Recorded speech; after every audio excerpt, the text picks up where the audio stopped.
Guys welcome to my new vlog. మన చార్మినార్ దగ్గర 160 years old temple శివుని టెంపుల్ ఉందన్న విషయం చాలా మందికి తెలియదు. ఈ శివరాత్రికి మేము ఈ టెంపుల్కి విజిట్ చేయాలనుకున్నాం. దర్శనానికి చాలా లైన్ ఉండే. ఈ బ్లూ షర్ట్ వేసుకున్నాడు కూడా ఆయననే మా ఫ్రెండ్ హరీష్. ఆయన అనుకుంటున్నాడు ఇంత లైన్ ఉంది ప్రసాదం దొరుకుతుందా. టెంపుల్ అంతా నీట్గా డెకరేట్ చేశారనమాట, బాగుండే. టెంపుల్ అంతా కూడా మార్వాడి స్టైల్ లాగా ఉండే. నాకైతే సేమ్ మన బిర్లా మందిర్ లాగా అనిపించింది, చాలా బాగుండే. మొత్తం డూప్లెక్స్ లాగా ఫ్రంట్ ఇట్లా సైడ్ బై సైడ్ స్టెప్స్ ఉండే. యాక్చువల్గా శివరాత్రికి ఏ టెంపుల్కి వెళ్ళినా కానీ శివుని టెంపుల్కి చాలా క్రౌడ్గా ఉంటుండే, బట్ ఇక్కడ చాలా పీస్ఫుల్గా అనిపించింది. ఈ స్టెప్స్ ఎక్కి పైకి వెళ్తే అక్కడ మెయిన్ టెంపుల్ ఉంటుంది. ఇంట్లో టెంపుల్ అంటే ఎట్లుంటుందో ఆ ఫీల్ అనిపించింది. ఆ డూప్లెక్స్ ఇల్లు కట్టుకుంటాం కదా అట్లా. ఈ డెకరేషన్ అంతా కూడా చాలా బాగుంది అన్నమాట. థర్మకోల్తో త్రిశూలం చేశారు, ఫ్లవర్స్. ఇక్కడ వినాయకుడు ఫస్ట్ దర్శనం, మనం ఆబ్వియస్గా వినాయకుడు దర్శనం చేసుకుంటాం. వీళ్ళు మా ఫ్రెండ్స్ హరీష్, అంజీ. టెంపుల్ లోపలంతా కూడా నేను సెల్ఫీ ఆన్ చేసుకొని వీడియో తీసాను అనమాట. మన అయోధ్యలో రామ మందిరం ఎట్లయితే ఉందో విగ్రహము, సేమ్ అలానే ఇక్కడ బాలరాముడు, హనుమంతుడు కూడా, శివుడి నంది వాహనము, ముందు తాబేలు. గుడికి వచ్చే భక్తులందరికీ మనకు రుద్రాక్షలు కూడా పంచుతారు ఇక్కడ.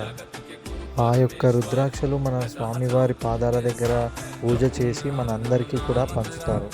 చాలా ఆనందంగా అనిపించింది ఆ రుద్రాక్షలు పంచుతుంటే. మన త్రయంబకేశ్వర్లో శివలింగం ఎలా అయితే ఉంటుందో సేమ్ అలానే ఉంటుంది ఇక్కడ స్ఫటికలింగం. ఇక్కడ చూస్తే శివునికి ఎన్నో తలలు, అన్ని అవతారాలు లాగా ఉన్నాయి చూడండి. ఇక్కడ పూజారులు మన మొదట తిలకం పెడతారు.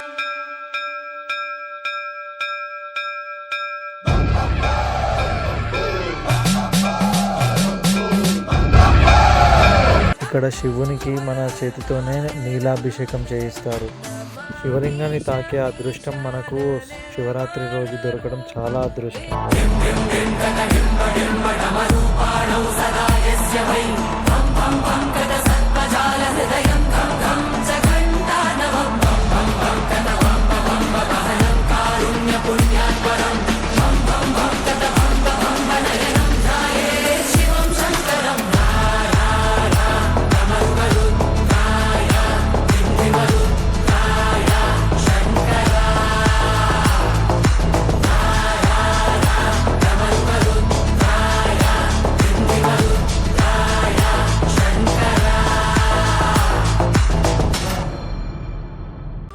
మొత్తానికి మా దర్శనం అయిపోయింది.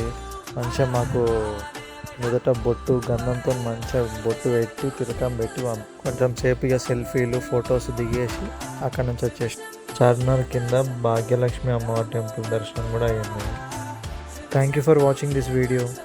Please like, share, subscribe.